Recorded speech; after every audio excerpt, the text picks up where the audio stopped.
Morning students. बेटा आज हम इस वीडियो के माध्यम से आपको जो बताएंगे वो टॉपिक है UNO. It means United Nation Organisation, संयुक्त राष्ट्र संघ। तो बेटा जो संयुक्त राष्ट्र संघ है इसकी फाउंडेशन की अगर हम बात करें तो इसकी फाउंडेशन अक्टूबर 1945 को यूएनओ की फाउंडेशन हुई। बेटा यूएनओ क्या है? एक अंतरराष्ट्रीय संगठन है और यूएनओ की फाउंडेशन करने का जो मेन पर्पस है वो क्या है? पूरे विश्व को तीसरे विश्व युद्ध से रोकना। क्योंकि हम सभी को पता है कि विश्व दो विश्व युद्ध से गुजर चुका है। प्रथम विश्व युद्ध जो 1914 से लेकर 1918 तक चला और द्वितीय विश्व युद्ध जो 1939 से लेकर 1945 तक चला। यानी कि बेटा यूएनओ की फाउंडेशन का मेन पर्पस क्या है? पूरे विश्व को तीसरे विश्व युद्ध से बचाना। और इसकी फाउंडेशन कब हुई? अक्टूबर 1945 को। बेटा जब से इसकी फाउंडेशन हुई है तब से भारत इसका प्रारंभिक क्या है? सदस्य है। बेटा जब इसकी फाउंडेशन हुई तब इसमें 51 देश इन्वॉल्व थे। कितने देश इन्वॉल्व थे? 51। और एट प्रेजेंट टाइम इसके सदस्य देशों की संख्या कितनी हो गई है? 193। यानी वर्तमान समय में इसके सदस्य देशों की संख्या कितनी है? 173 है। और इसका मेन पर्पस क्या है? विश्व को तीसरे विश्व युद्ध से रोकना। बेटा यूएनओ के अगर हम पर्पस की बात करें या इसके सिद्धांतों की बात करें तो सबसे पहला इसका सिद्धांत यही है कि विश्व में शांति को कायम रखना और जितने भी देश यूएनओ में इन्वॉल्व हैं उनके साथ सामाजिक, आर्थिक, राजनीतिक सहयोग को बढ़ावा देना और अंतरराष्ट्रीय सहयोग को बढ़ावा देना, युद्धों से दूरी बनाए रखना और शांति बनाए रखना और एक दूसरे की आर्थिक मदद करना। ये इस यूएनओ की फाउंडेशन का मेन क्या है? पर्पस है। बेटा यूएनओ में अब तक 9 महासचिव इसके पद पर कार्यरत रह चुके हैं। अगर हम इसके मेन अंगों की बात करें तो यूएनओ के मेन 6 अंग हैं। यानी कि यूएनओ के कितने अंग हैं? 6। सबसे पहला जो है बेटा वो है जनरल असेंबली। जनरल असेंबली जिसको हम क्या बोलते हैं? महासभा बोलते हैं। संयुक्त राष्ट्र संघ का जो प्रथम अंग है वो महासभा है। महासभा यूएनओ की एक बैठक की तरह काम करती है, विचार विमर्श करती है, शांति समझौते पर विचार विमर्श करती है। प्रत्येक देश इस महासभा में अपने 5 प्रतिनिधित्व को नियुक्त कर सकता है, लेकिन हर एक देश को एक वोट देने का क्या है? अधिकार है। चुनाव संबंधी या नए देशों को शामिल करना, शांति पर विचार विमर्श करना, सुरक्षा परिषद का ध्यान किसी विशेष तथ्य की तरफ उजागर करना, ये किसका काम है? महासभा का काम। तो महासभा यूएनओ की जनरल असेंबली के नाम से जानी जाती है। बेटा इस महासभा में भारत की सदस्य जो विजय लक्ष्मी पंडित है वो भी इसकी क्या रह चुकी है? महासभा में अध्यक्ष रह चुकी है। दूसरा जो इसका मेन अंग है बेटा वो है सिक्योरिटी काउंसिल। सिक्योरिटी काउंसिल का मतलब क्या होता है? सुरक्षा परिषद। सुरक्षा परिषद जो यूएनओ का दूसरा मेन पार्ट है और सबसे इंपॉर्टेंट है वो है सिक्योरिटी काउंसिल जिसको हम सुरक्षा परिषद बोलते हैं। सुरक्षा परिषद में बेटा 15 देश इन्वॉल्व है, 15, जिसमें से 5 देश परमानेंट है, स्थायी, और 10 अस्थायी है। जो 5 देश स्थायी हैं ब्रिटेन, फ्रांस, रूस, अमेरिका, चीन, ये 5 स्थायी देश हैं। इनको परमानेंट मेंबरशिप प्रोवाइड हुई है। क्यों प्राप्त है बेटा? क्योंकि ये सेकेंड वर्ल्ड वॉर के विजेता देश हैं और 10 अस्थायी देश हैं सुरक्षा परिषद में। उस 10 में भारत भी सुरक्षा परिषद का अस्थायी देश है और जो अस्थायी देश है वो 2 वर्ष के लिए चुने जाते हैं। उसके नहीं चुने जा सकते, कुछ समय के बाद वो चुने जाएंगे। इन 5 सदस्य देशों को वीटो प्राप्त है। वीटो का मतलब विशेषाधिकार। अगर कोई यूएनओ में कोई प्रस्ताव पारित होता है और अगर इन 5 देशों में से कोई भी एक देश उसके प्रति सेटिस्फाई नहीं है तो उसको रिजेक्ट कर दिया जाता है। एक्सेप्ट विधेयक कब होता है? जब 5 देशों पर क्या हो, सहमति हो। तो ये 5 देश इसमें वीटो वाले हैं जिनको विशेषाधिकार प्राप्त है और 10 अस्थायी है। तीसरा जो बेटा इसका मेन अंग है वो क्या है? सामाजिक आर्थिक परिषद, social economic council. Social economic council क्या है बेटा? सामाजिक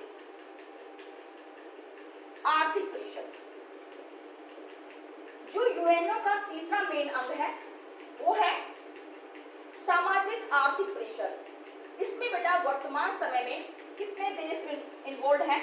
सामाजिक आर्थिक परिषद में 54 देश इसमें इन्वॉल्व है और इन 54 देशों के जो सदस्यों का कार्यकाल है वो कितना है? 3 वर्ष है, यानी कि 3 वर्ष तक यह अपने पद पर बने रहते हैं। और इसका जो मेन फंक्शन है वो क्या है कि यूएनओ में जितने भी देश शामिल हैं उन देशों का सोशल इकोनॉमिक डेवलपमेंट करना, यानी कि इसका मेन पर्पस सामाजिक आर्थिक विकास करना है। फिर बेटा इसका जो 4th अंग है वो है ट्रस्टीशिप काउंसिल। ट्रस्टीशिप काउंसिल जिसको न्यायिक परिषद भी बोला जा सकता है। क्या बोला जा सकता है? न्यायिक परिषद। बेटा ये ट्रस्टीशिप काउंसिल जो है वो यूएनओ का 4th ऑर्गन है, लेकिन अब इसको क्या कर रखा है? स्थगित कर रखा है। अभी यह कार्यरत नहीं है तो हम इसको यही छोड़ देते हैं। इसको अभी स्थगित कर रखा है, इसका अभी कोई महत्व नहीं है। अगला जो है बेटा वो क्या है? International court. क्या बेटा? International court. इसका मतलब क्या हो गया? अंतरराष्ट्रीय न्यायालय। यूएनओ का जो 5वां मेन अंग है वो है अंतरराष्ट्रीय न्यायालय।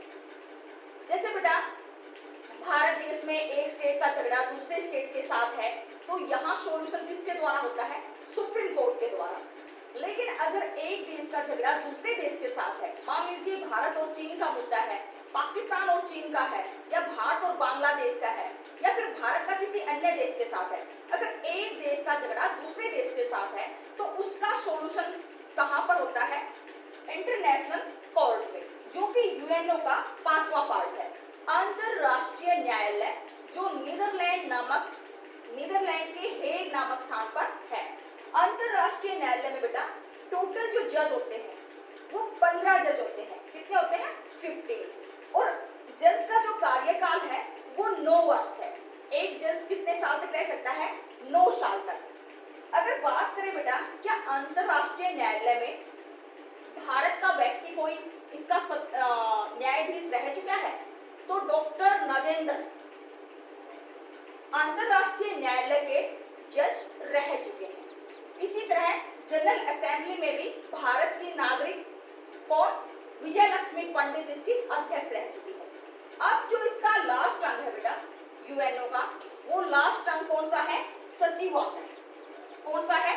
सेक्रेटरी सचिवालय।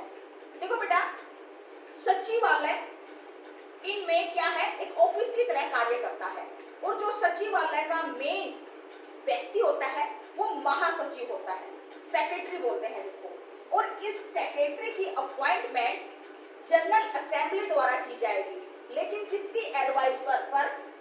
सुरक्षा काउंसिल के जो 5 परमानेंट देश हैं उनकी रिकमेंडेशन पर, उनकी अप्रोच पर इसकी सेक्रेटरी की क्या की जाएगी? नियुक्ति की जाएगी। तो इसके जो महासचिव का कार्यकाल है वो कितना है बेटा? 5 इयर्स है। और जब से यूएनओ की फाउंडेशन हुई है तब से लेकर आज तक यूएनओ में 9 महासचिव रह चुके हैं। अगर हम फर्स्ट महासचिव की बात करें तो ट्राइन वी इसके फर्स्ट महासचिव थे और एट प्रेजेंट टाइम वर्तमान समय में एंटोनिया गुटेरेस, इसको भी नोट कर लीजिए, एंटोनिया गुटेरेस यूएनओ के 9वें महासचिव हैं। 2000 2017 में उन्होंने अपना पद संभाला था और वो पुर्तगाल देश से हैं। फर्स्ट प्राइम लेडी और at present time Antonio Guterres तो 2017 से अपने कार्य पद पर हैं और जो 8वां महासचिव था वो था बान की मून।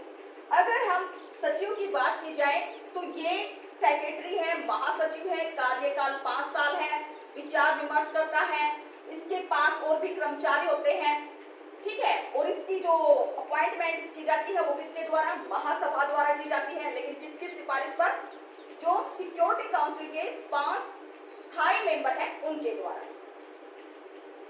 तो भारत का बेटा कोई भी व्यक्ति अब तक महासचिव के पद पर नियुक्त नहीं हुआ है। अगर भारत का कोई व्यक्ति इसमें अपॉइंट हुआ है तो जनरल असेंबली में विजयलक्ष्मी पंडित और इंटरनेशनल कोर्ट में डॉक्टर नागेंद्र। अब बात आती है बेटा यूएनओ की फाउंडेशन के मेन पर्पस क्या है, किस उद्देश्य को लेकर यूएनओ की फाउंडेशन की गई। तो सबसे पहला जो इसका उद्देश्य है या मेन पर्पस है वो क्या है, विश्व को तीसरे विश्व युद्ध से रोकना।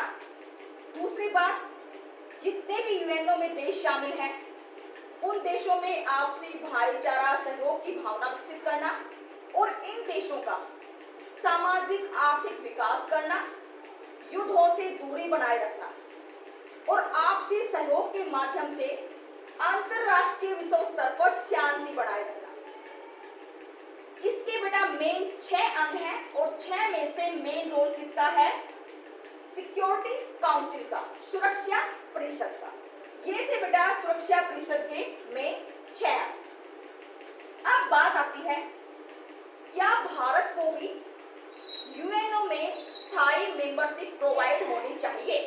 अगर आपको इसके पक्ष में अपने विचार व्यक्त करने हैं तो आप किस प्रकार अपने विचारों को व्यक्त करेंगे कि हाँ भारत को भी यूएनओ में स्थायी सदस्यता प्राप्त होनी चाहिए।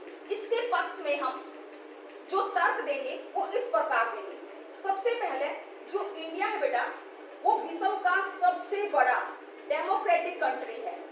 भारत विश्व में सबसे बड़ी लोकतांत्रिक क्या है, देश है। और इस आधार पर भी विद्वानों का तर्क है कि भारत को भी परमानेंट मेंबरशिप प्रोवाइड होनी चाहिए, क्योंकि जो बेस्ट गवर्नमेंट मानी गई है वो डेमोक्रेटिक गवर्नमेंट मानी गई है। To the people, for the people and by the people, सबसे बेस्ट गवर्नमेंट है।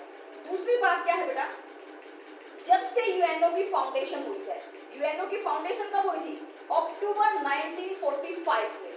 और भारत यानी इसकी 24 अक्टूबर को हुई और भारत कब हो गया शामिल इसमें, 1 मंथ बाद, ठीक है, भारत यूएनओ इसमें शामिल हो गया था। यानी कि भारत यूएनओ का प्रारंभिक मूल सदस्य देश है। तो इस आधार पर भी भारत को स्थायी सदस्यता प्राप्त होनी चाहिए। किस आधार पर कि जब से यूएनओ की फाउंडेशन हुई है तब से भारत इसका क्या है, सदस्य रहा है। इस आधार पर भी इसको स्थायी सदस्यता प्राप्त होनी चाहिए। तीसरी बात क्या है, जिस उद्देश्य को लेकर यूएनओ की फाउंडेशन हुई है, किस उद्देश्य को लेकर कि विश्व को युद्धों से दूरी बनाए रखना। तो भारत तो पहले से ही शांति प्रिय देश है, वो किसी भी देश पर अटैक करने की पहल नहीं करता। तो इस आधार पर भी कि भारत स्वयं इन नीतियों में विश्वास रखता है जो नीति यूएनओ ने अपने अंदर स्थापित कर रखी है। भारत उन नीतियों का निर्माता है और उन नीतियों का फॉलो करता है। इस आधार पर भी भारत को स्थायी सदस्यता प्राप्त होनी चाहिए। बेटा निष्कर्ष के रूप में बात करें तो इस टॉपिक में 1 वर्ड के क्वेश्चन भी काफी बनते हैं, 1 मार्क के क्वेश्चन। तो सबसे पहला, what is the meaning of UNO?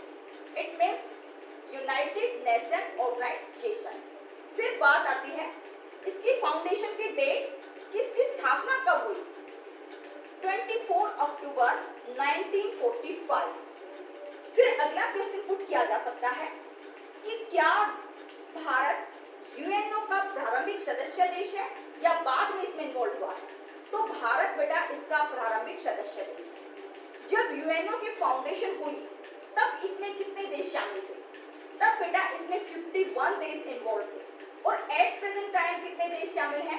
Eight present time 193 देश इसमें इन्वॉल्व हैं।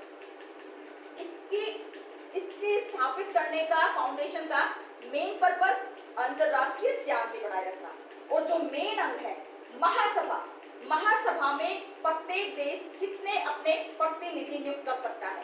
तो जनरल असेंबली में एक देश 5 को नियुक्त कर सकता है, लेकिन प्रत्येक देश को एक ही वोट देने का अधिकार है। महासभा में भारत की जो नागरिक अध्यक्ष रह चुकी है उसको भी नोट कर लीजिए, विजयलक्ष्मी पंडित। सुरक्षा परिषद में भी क्वेश्चन पुट किया जा सकता है कि यूएनओ का सबसे मेन इंपॉर्टेंट पार्ट्स कौन सा है? तो वो सिक्योरिटी काउंसिल है। इसके टोटल सदस्य देशों की संख्या डिजिट कितनी है? 15 है। 15 में 5 क्या है? परमानेंट है और 10 क्या है? नॉन परमानेंट, अस्थायी है। नॉन परमानेंट 2 साल के लिए चुने जाते हैं और परमानेंट को क्या प्राप्त है? वीटो प्राप्त है। क्यों प्राप्त है? क्योंकि ये द्वितीय विश्व युद्ध के क्या है? विजेता है। इसी तरह जो सामाजिक आर्थिक परिषद है उसमें कितने देश शामिल हैं? 54 देश इसमें इन्वॉल्व है और उसका मेन फोकस क्या है? सोशल इकोनॉमिक डेवलपमेंट करना। और इसी तरह जो ट्रस्टीशिप काउंसिल है उसको अभी एट प्रेजेंट टाइम कुछ समय के लिए स्थगित कर रखा है। और अगला जो है वो अंतरराष्ट्रीय न्यायालय। इसमें टोटल जज जो होते हैं वो कितने होते हैं? 15। कितने साल के लिए? 9 इयर्स के लिए। कहाँ पर स्थित है? नीदरलैंड के हेग नामक स्थान पर। क्या भारत का कोई मेंबर अंतरराष्ट्रीय न्यायालय का सदस्य रह चुका है? डॉक्टर नगेंद्र।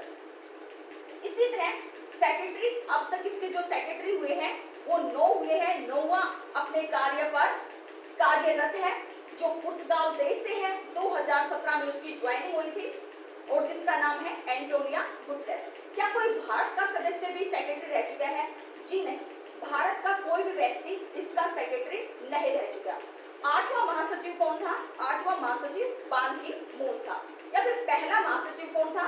ट्राइनिंग लिंग था। तो ये थी बेटा आज का मेन पार्ट आपका यूनाइटेड नेशन और